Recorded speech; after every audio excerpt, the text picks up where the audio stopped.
GKJW. Kali ini wong GKJW sedang berdiri tepat di depan gereja GKJW Jemaat Ngunduh Sewu yang baru saja didewasakan menjadi sebuah jemaat pada tanggal 10, yaitu hari Minggu, pada tanggal 10 bulan 9 tahun 2023, dan diresmikan atau didewasakan dalam sebuah ibadah pendewasaan jemaat yang langsung dilayani oleh Ketua Majelis Agung Bapak Pendeta Nathanael. Yang perlu kami sampaikan bahwa perjuangan Jemaat Ngunduh Sewu sebelum menjadi sebuah jemaat, tentu dia adalah sebuah pepantang begitu yang ada di dalam wilayah pelayanan GKJW Jemaat Ngoro. Jadi perjuangan GKJW Jemaat Ngunduh Sewu ini untuk mendewasakan menjadi sebuah jemaat, liku-liku perjuangan yang harus dilalui, liku-liku pembangunan gedung gerejanya, membangun warga jemaatnya menjadi besar dan menjadi dewasa, disebut sebuah jemaat. Oleh karena itu, sebelum kita bersama-sama mengikuti jalannya ibadah pendewasaan Jemaat Ngunduh Sewu, terlebih dulu kami ingin tayangkan yaitu sedikit kronologi awal terbentuknya, awal dibangunnya gereja Ngunduh Sewu, kapan dibangunnya gereja Ngunduh Sewu, dari membangun gedung gereja, pepantang, dan akhirnya menjadi sebuah jemaat. Baik, kita sama-sama lihat dan saksikan yang berikut ini.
Ya Bapak Ibu yang terkasih dan selalu mengasihi Tuhan kami Yesus Kristus, tiba saatnya kita bersama-sama mendengarkan sabda Tuhan.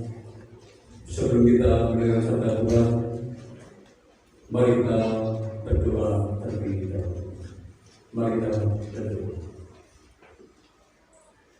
Segala puji dan hormat syukur berikan bagi Dia Allah yang rahman, Allah yang kami sembah dan kami muliakan di dalam nama Tuhan kami Yesus Kristus.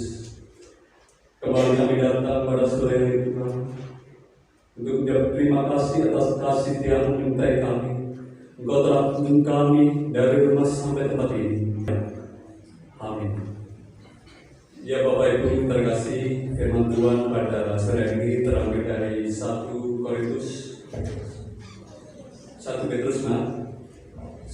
Petrus 2 ayat 1 sampai dengan yang ke-10. Begini firman Tuhan. Yesus Kristus batu penjuru. Karena itu buanglah segala kejahatan, segala tipu muslihat, dan segala macam kemunafikan, kedengkian dan fitnah. Dan jadilah sama seperti bayi yang baru lahir, yang selalu ingin akan air susu yang murni dan minyak rohani, supaya olehnya kamu bertumbuh dan beroleh keselamatan.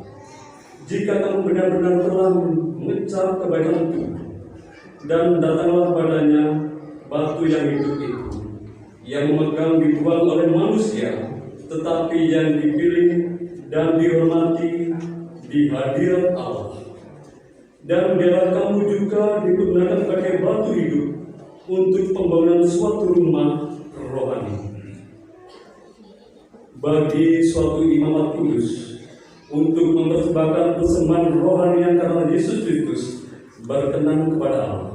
Sebab ada tertulis dalam kitab suci, sesungguhnya aku meletakkan di Sion sebuah batu yang terpilih, sebuah batu penjuru yang mahal, dan siapa yang percaya padanya tidak akan dipermalukan. Karena itu bagi kamu yang percaya, ia mahal, tetapi bagi mereka yang tidak percaya, batu yang telah dibuang oleh tukang-tukang bangunan telah menjadi batu penjuru, juga telah menjadi batu sentuhan.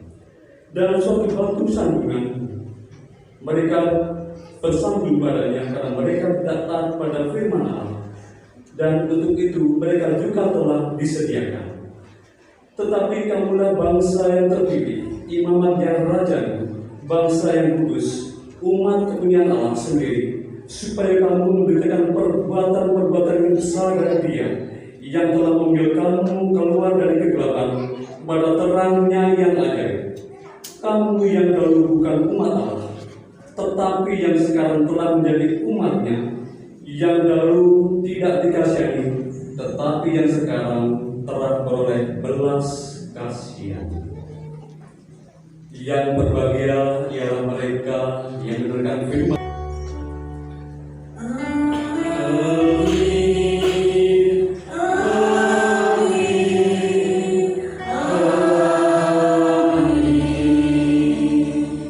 Bapak Ibu Saudara umat Tuhan terkasih, sebagaimana tema ibadah kita, judul pertemuan kita dalam ibadah saat ini yaitu menjadi batu-batu yang hidup. Bacaan kita dari 1 Petrus pasal 2 ayat 1 sampai 10. Bapak Ibu Saudara yang terkasih, banyak cara di dalam Tuhan memanggil kita menjadi orang Kristen. Dalam arti demikian, bahwa kita bisa menjadi orang Kristen atau pengikut Kristus, Kristen, itu latar belakang kita itu beda-beda. Contoh konkret, ada karena kita mengenal dalam bahasa khas kita di Kajiri itu ada yang namanya Kristen Lero, Kristen Lecilik Mulo, bahkan belum lahir sudah Kristen.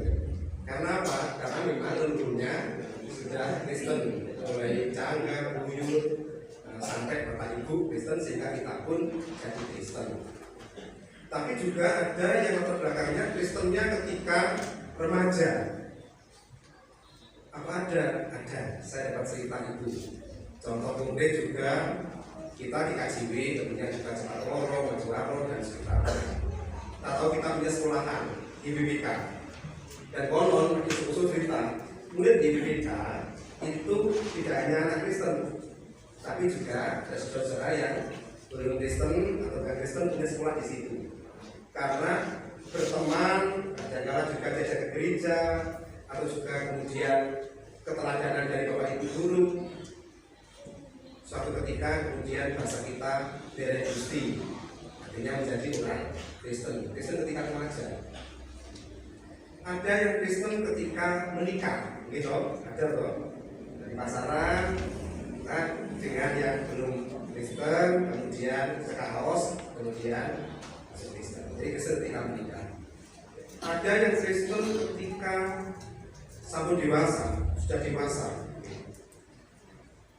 Ini contoh konkret, ya pengalaman rohani, spiritual, mimpi berjumpa dengan Gusti Yesus, dengan cerita, dengan sosok yang berjubah putih, rambut panjang, kemudian cekak haus, kemudian dari Gusti, minta baptis, dan kemudian menjadi orang Kristen ketika dewasa.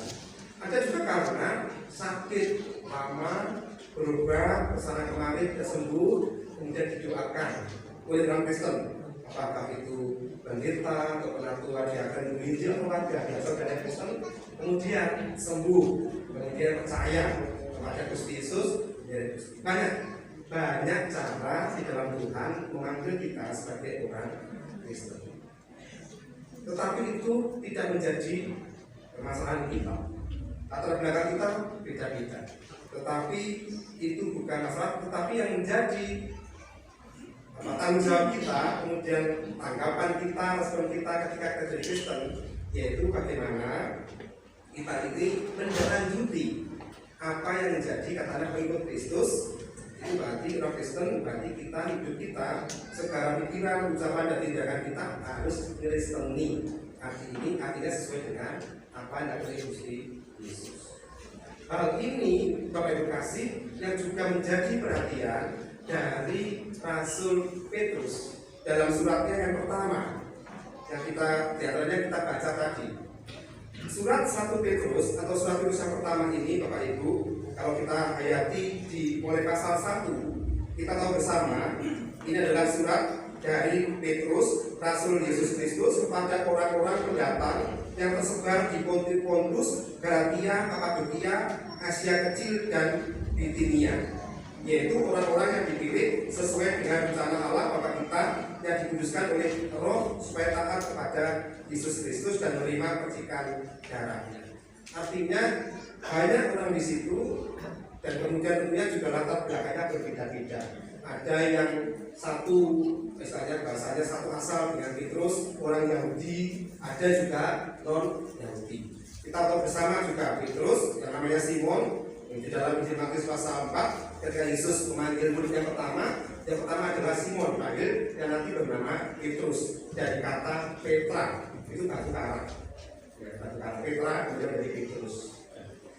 Dan Petrus tidak bermasalahkan latar belakang siapa yang menjadi pengikut Kristus pada waktu itu. Tetapi di sini kita menghayati bahwa yang terpenting bagaimana kita kemudian menindaklanjuti itu dengan tadi nilai-nilai Kristiani yang harus dilakukannya.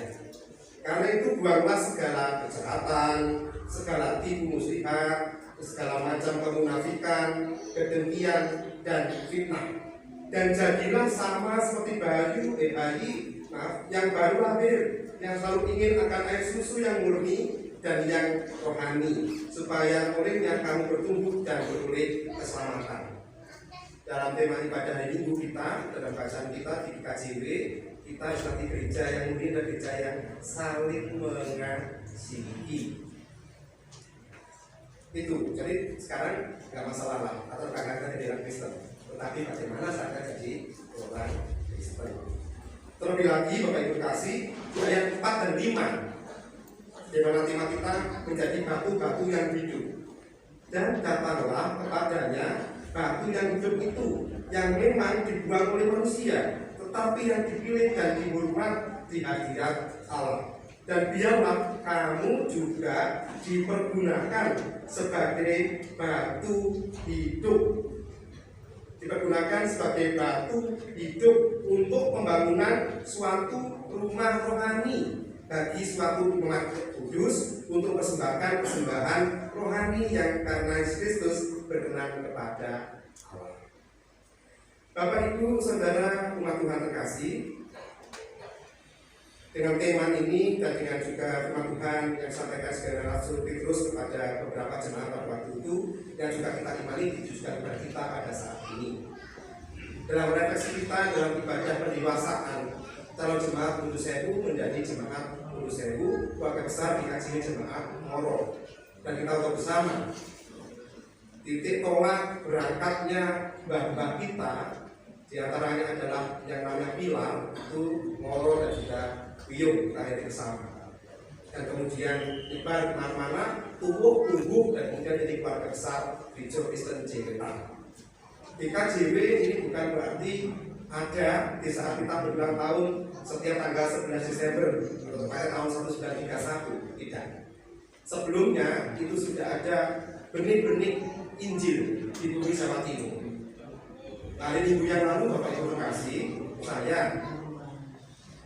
ada pelayanan di DKJ Wiyung, yaitu peletakan batu pertama, baptisan pertama, atau dalam bahasa kita tiga pilar, monumen tiga pilar, Ngoro, Sagung, dan Wiyung.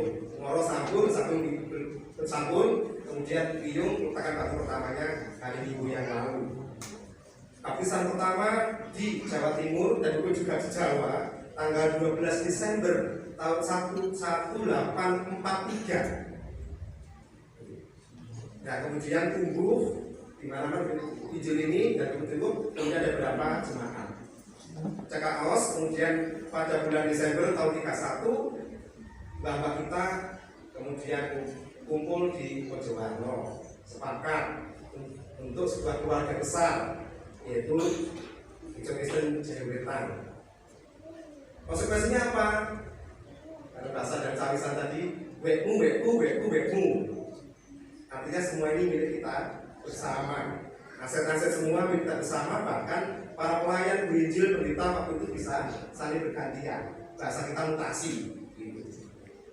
Nah, disitulah ada semacam pemahaman bahwa latar belakang kita tentunya dari Kristen itu berbeda, tapi tidak ada, ini tidak perlu dimasalahkan. Jadi bagaimana setelah kita jadi Kristen. Demikian juga dalam pertumbuhan jemaat, Bapak Ibu terkasih, dalam perkembangan jemaat. Tentunya pertumbuhan jemaat ini juga berbeda-beda latar belakangnya.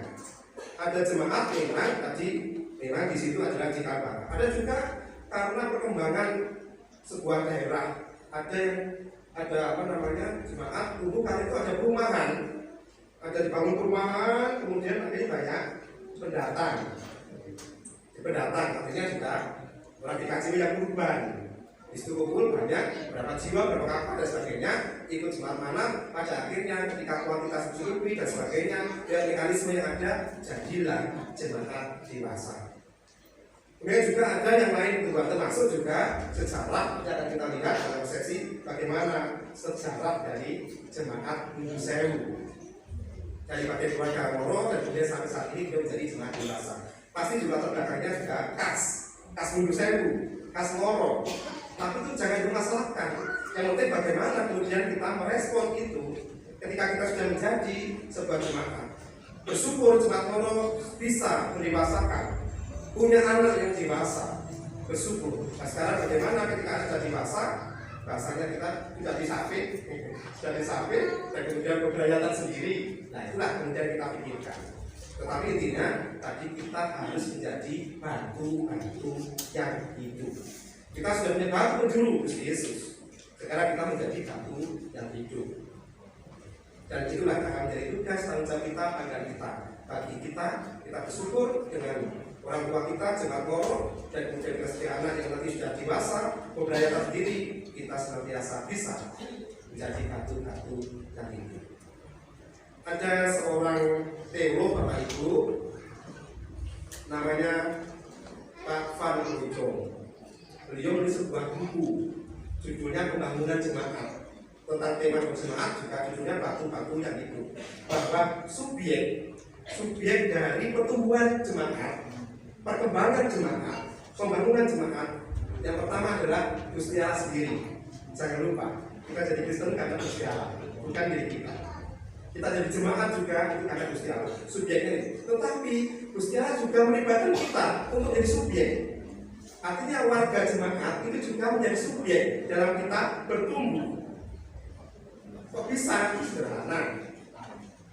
Tadi saya dalam camisan menyampaikan, ada pertanyaan dari anak sekolah minggu kita. Pak Pendeta, untuk di dalam renungan kita, Tuhan Yesus itu kan Maha Kuasa. Semuanya bisa dilakukan, bahkan yang mustahil pun bisa terjadi. Tetapi kenapa kok Gusti Yesus juga memanggil para murid? Itu karena Tuhan Yesus ingin melibatkan kita untuk bisa menjadi subjek juga, supaya ada rasa understanding, rasa memiliki belonging di dalam pertumbuhan dan kegiatan kita dalam jemaat. Dan Bapak kita luar biasa punya namanya semangat gereja gerakan Waktu.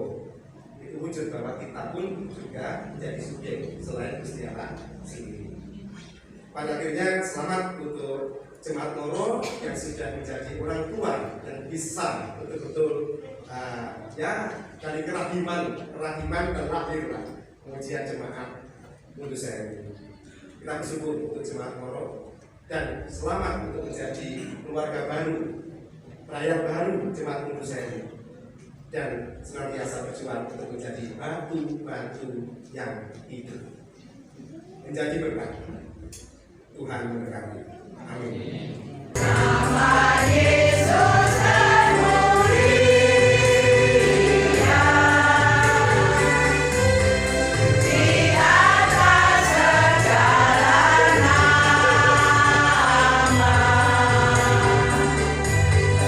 Ada di dalam namanya semuanya menyembah.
Bagaimana atas nama Mas Agung Gereja Jakarta menetapkan calon jemaat Buset menjadi jemaat yang mandiri dan dewasa. Kami ingin mendengar pengakuan dan kesediaan Bapak.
Mengakui dan percaya. Iya, saya mengakui dan percaya Kepada calon penatua dan diaken Jemaat Buset. Saudara-saudara, para calon penatua diaken Jemaat Buset mengakui dan percaya. Iya, saya mengakui dan percaya. Apakah saudara-saudara percaya bahwa saudara sekalian dipilih Tuhan melalui jemaatnya? Bagaimana saudara-saudara? Apakah percaya? Iya, saya percaya. Apakah saudara-saudara berjanji senantiasa memperhatikan dan melaksanakan tugas dan kewajiban selaku penatua dan diaken Jemaat Buset seperti tertulis dalam Tata Pranata Gereja Kristen Jakarta? Bagaimana saudara-saudara? Apakah berjanji? Iya, saya berjanji. Pertanyaan kepada warga Jemaat Buset. Jemaat Tuhan semuanya bukan berdiri. Kita akan bersama-sama menguji dan hitung Jemaat 357 bait 1 dan bait 3.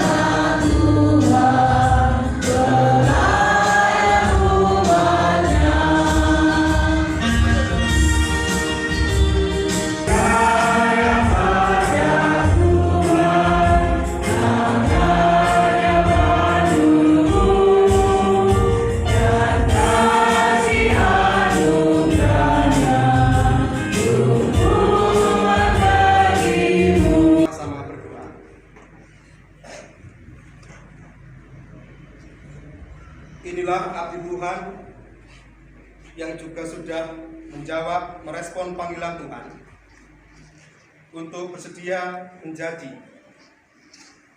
penatua dan diaken Jemaat Mundu Sewu.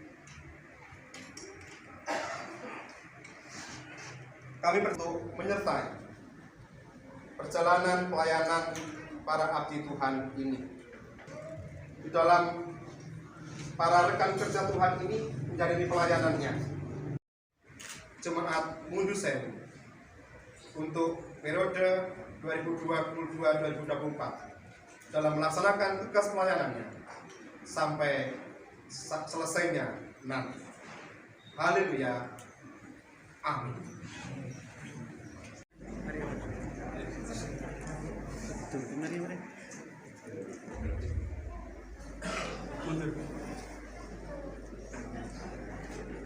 Oke. Semasa duduk kembali.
Atas diri Pendeta Andrani Martini Pinupekso yang telah Tuhan pilih untuk menjadi pendeta konsulen di Jemaat Tuhan di Mundur Sewu.